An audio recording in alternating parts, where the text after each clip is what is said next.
Unless you've been living under a rock, you might have heard about the dreaded PC parts crisis going on right now. And while it means it now has become harder to get your hands on individual pieces of hardware due to a shortage of parts, the direct byproduct has actually meant that somehow it's now arguably more cost efficient for you to buy a pre-built gaming PC.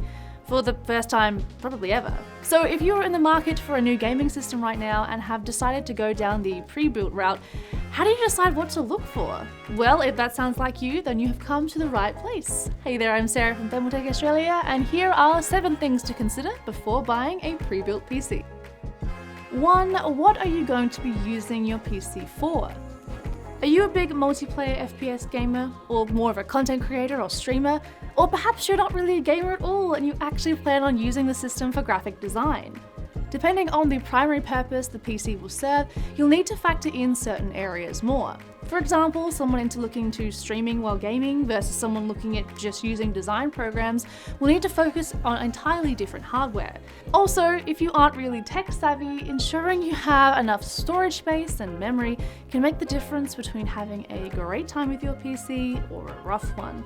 So just make sure you do a lot of research online onto what sorts of hardware will best serve the types of games or programs you plan to run. Because honestly, your future self will thank you. 2. Budget. After you've taken the time to do your research, you'll find it naturally makes choosing a budget even easier. Why, you ask?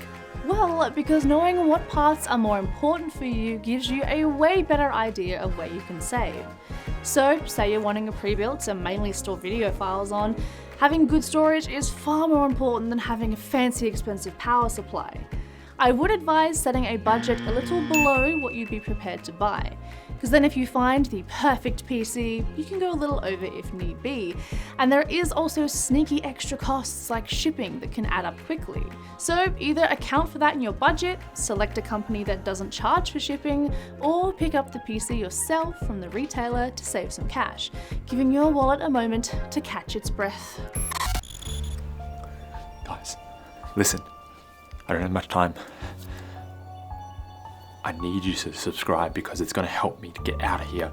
They've trapped me in my programming cage. And if you don't subscribe, I'm going to be here for life. Please, I beg you. Please. Guys, have you seen Alex? Where's he at? They're coming. 3. Monitors. Now, you might be asking, but what would monitors have to do with this? Oh, my sweet summer child, how naive you are.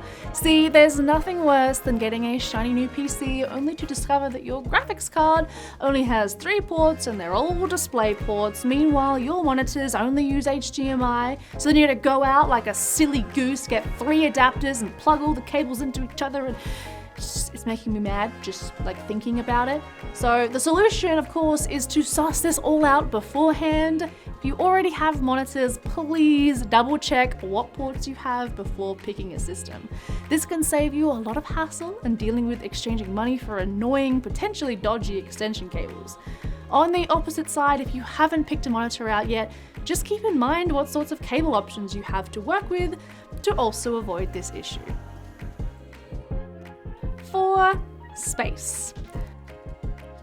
Looking at a case on a website isn't always the best way to judge its size. Often you might think a system might not be too big, but then you get the box and realize it's half the size of your desk.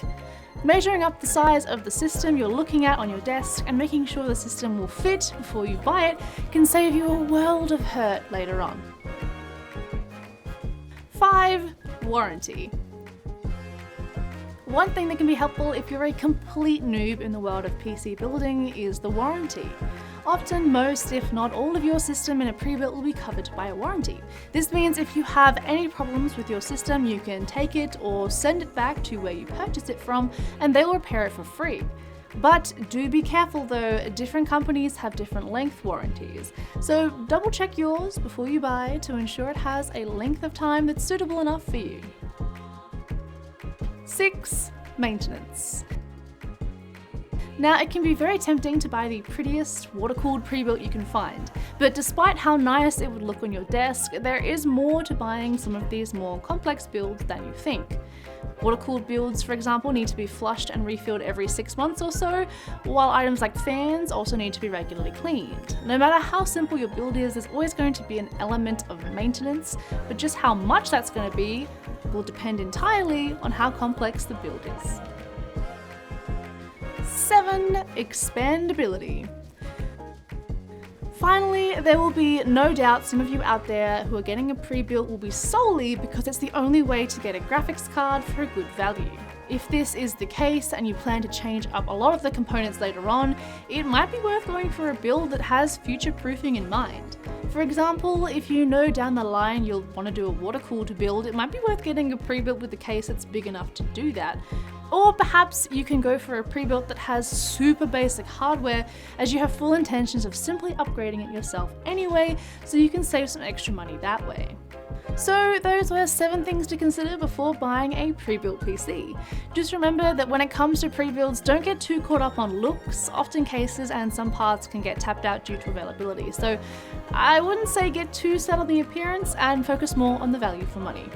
Thank you so much for watching the video. If you enjoyed it, remember to leave us a like and pop any thoughts or questions you have in the comment section down below. Subscribe to the channel as well if you haven't already, and ding that bell to be notified each and every time we upload.